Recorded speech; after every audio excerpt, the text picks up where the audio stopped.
Hi and welcome along to AFTV Transfer Daily, the show that keeps you up to date with players being linked with a January transfer move to Arsenal. Not long to go now until the transfer window closes. Tuesday, in fact, will be the day when the window slams shut, and that's it. No more deals until the summer. And of course, all of us as Arsenal fans are waiting and we're intrigued to find out if we'll get the deal done for Moises Caicedo. That is the number one target right now. Even though yesterday we got some good news on Thomas Partey. It looks like the injury that he picked up against Manchester City wasn't serious and he should be all right for the Everton game. But again, it's just a reminder in case, Mikel Arteta and Edu needed it, that position has to be covered. Mohamed El-Neni out now for an extended period, right? So we aren't going to be able to call upon him. Albert Sambi Lokonga doesn't really do the job in that role. We need to get someone in, and they are looking to bring in someone of the highest quality, and that is really good. So the Moises Caicedo thing, can it get done? Just as a recap on the situation at the moment, of course, he's not playing today for Brighton against Liverpool. He's been told to stay away from the training ground. Do not come until after February, turn up on February the 1st when the January transfer window is closed.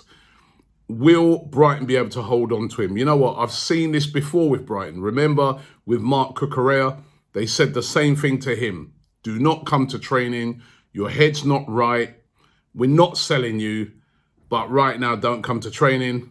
Cucurella ends up at Chelsea. Trossard, the Trossard thing. He threw his toys out the pram really to get the move. He fell out with the manager. He moves on. I just get the feeling in this case, what is the point in them holding on to Moises Caicedo? Listen, I get it. If I was a Brighton fan, I'd be angry right now. If I'm a board member or the owner of Brighton, you're angry because, he's one of your star players. You don't want to lose him. But do you really want to hold on to a player against his will for the next sort of 4 or 5 months? Maybe his performance drops. And if his performance drops, that means the fee that you might demand for him will drop in the summer. And remember, in the summer, online comes a lot of other players. So, let's just say somebody like Zubimendi who's saying he doesn't want to move until the summer. He comes online, and many other players that might have been untouchable during the January transfer window come online as well, which means the value may drop, And we've seen with Anthony Gordon, who's moved from Everton to Newcastle for around about £40 million. Last year, they could have got Everton for him over £60 million when Chelsea offered that, and they turned that down, and now they've lost effectively £20 million by holding on to him. So it's a decision to be made by Brighton, and the talk is as well, we knew about this a couple of weeks ago, that they have been looking at other targets in that area. But there's a decision to be made by Brighton, and obviously the decision's already been made by the player. He wants to leave. I guess his decision's going to be, because I get a feeling that if it is down to him leaving and, Brighton won about 75, 80 million pounds, Chelsea might come into the bidding. Even though they spent over 200 million pound already in this window, Chelsea might come into the argument as well. And then could his head be turned by Chelsea? I even saw suggestions today talking about Manchester United. I very much doubt the United thing. I think a lot of that was to do with the fact that he did an interview where he said he'd like to emulate, I forgot his name now. What was the legend as well? Well, a legend in Ecuador football that played for Manchester United. It will come to me in a minute. It just slips my mind. But he, because he was sort of talking about that, Antonio Valencia, that's it. Because he was sort of talking about that in an interview, he's been linked with Man United. But I don't think Manchester United are going to splash out that sort of money in this window when the club is waiting to be sold. And they've got Casemiro already in that position.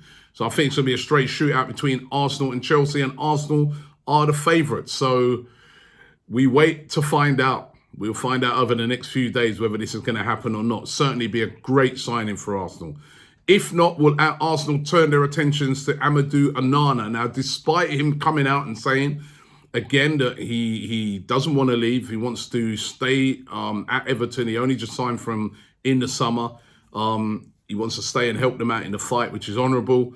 The rumours still persist that Arsenal could make a move for him and put in an offer of around about £50 million. Again, I don't know. Listen, there's a price for every player, but I think the difference in this case is that it's not a player that's saying he wants to leave right now. And I think with Arsenal, they've got their heart set on Caicedo. He fits the bill, the profile of exactly what they want. And would this affect the signing of Declan Rice? We've been hearing a lot from various outlets that, Arsenal would like to sign Declan Rice in the summer. He's their number one target for the summer. Well, a lot of the rumours are that even if we sign Caicedo, that will not affect the fact that we're going to be trying to get Declan Rice in the summer. And I'm getting a little bit excited about the transfer business that Arsenal are attempting to do. You know what I mean? We've done good business already. We've seen how good Trossard was the other night. So that was sensible business. If we add, if we was to say add a Caicedo and then got a Declan Rice, how good is that midfield starting to look when you then add that to Thomas Partey and Xhaka and Odegaard, and Fabio Vieira? All of a sudden, that Arsenal team starts to look like pretty formidable with a pretty formidable squad. And of course, fingers crossed, we should have Champions League football next season. So we'll have plenty of games to keep them all happy. So I'm really happy to see that we'd still be in for Declan Rice in the summer. We've also been linked today with a player that's been described as the new Mbappe. I spoke about him earlier on in the transfer window. The links appear again today for Eli Wahi of Montpellier. He's been having a great season this year, scoring a lot of goals, still only young. And Foot Mercato, the French publication, claimed that Arsenal could make a last-minute move for him. He's valued at around 30 million euros, and that Arsenal could make a last-minute move for him in the January transfer window. I'd be surprised by that one, I have to say. Eddie Nketiah's been doing a great job. Gabriel Jesus probably going to be ready to come back around about the end of February. So I'd be surprised by that one. But listen, at the moment, Arsenal have been pulling out some surprises. So we wait to see. There's also been links linking Kieran Tierney with a move away from Arsenal. This is a Tutto Mercato web over there in Italy. They claim that Juventus interested in Kieran Tierney. They'd like him to replace Alexandro when he eventually leaves, starting to get a little bit older now. Inter Milan also said to be another club interested in Kieran Tierney. I really hope we don't sell Kieran Tierney. Again, I've seen fans. I see fans sometimes just quick to just discard some of our players. Kieran Tierney, who last year was like, if Kieran Tierney weren't playing, we was like, oh my God, Kieran Tierney's not playing. Zinchenko's coming now. He's doing brilliantly. Now all of a sudden it's like, yeah, we can get rid of Tierney. No, we want to build a great squad. And for me, Kieran Tierney, I have complete faith in this player. I love what he does for Arsenal. He's a little bit different to Zinchenko, but he never, ever lets Arsenal down.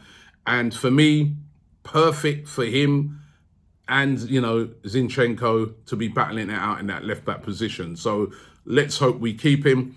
Talking of keeping players, Gabriel Martinelli, David Ornstein broke the news that he's set to be offered a brand new contract, a 4.5-year deal, which will keep him at the club till 2027, said to be worth around about £180,000 a week. So that's great to find out that news, that Gabriel Martinelli signed in a new long-term deal. Of course, they're also trying to tie down the new deals for Saka.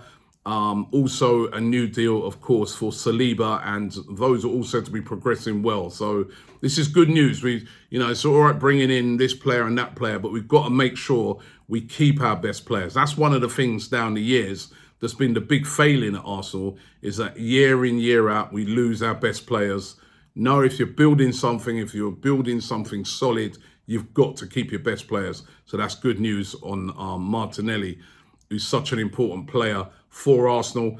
And finally, you know what? I don't really talk about a lot, you know, about women players on the show, but I'm going to mention one today. Katie McCabe, really excellent player for Arsenal, has been linked with a move away to Chelsea. Now, not only do they try to do it with us in men's football, now they're trying to do it in the women's game as well. They apparently have offered a substantial offer for Katie McCabe, which has been turned down by Arsenal. Well done, Arsenal. Arsenal don't want to lose her. Of course, Miedemar's out, Beth Mead's out, long-term injuries this season. And Arsenal still fighting to try and win the league. And they don't want to lose Katie McCabe, who's an excellent player. What's up with these Chelsea? In men's football, yeah, they're doing the same in the women's as well. Listen, go away. Get lost.